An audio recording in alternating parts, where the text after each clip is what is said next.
اما این نقادی نیست، این نقد نیست. این چه جور نقدی است که خوبی ها رو اصلا نمیبینه، نقاط قوت رو اصلا نمیبینه، فقط نقاط ضعف رو میبینه؟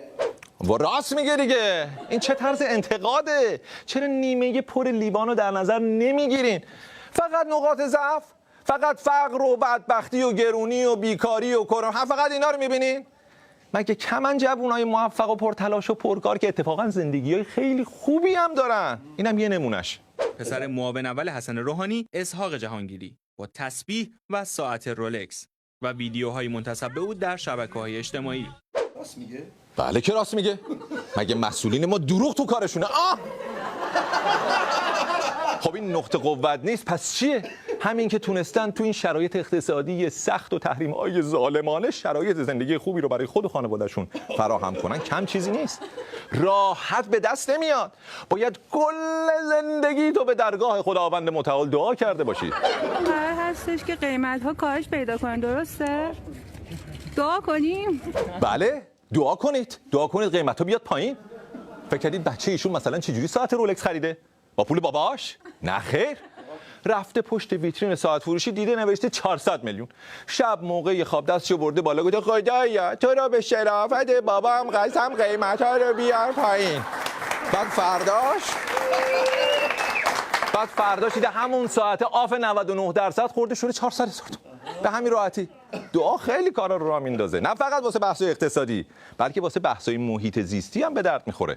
سازمان محیط زیست وقتی که از رئیسش میپرسن این هوا اینقدر آلوده است، مدارس تعطیل، دانشگاه تعطیلن، چیکار باید بکنیم؟ میگه باید دعا کنیم باد بیاد.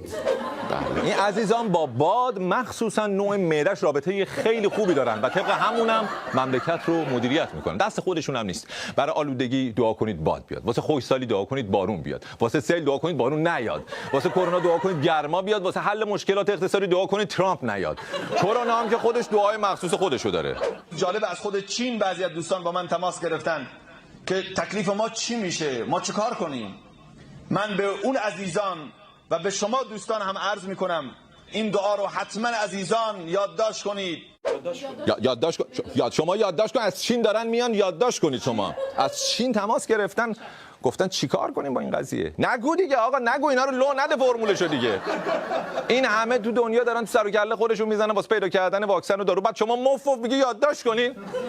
چی یادداشت کنن؟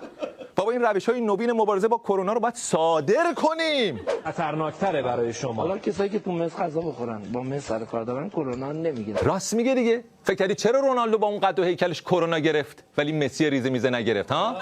چون مسی دیگه. چقدر بانمکم.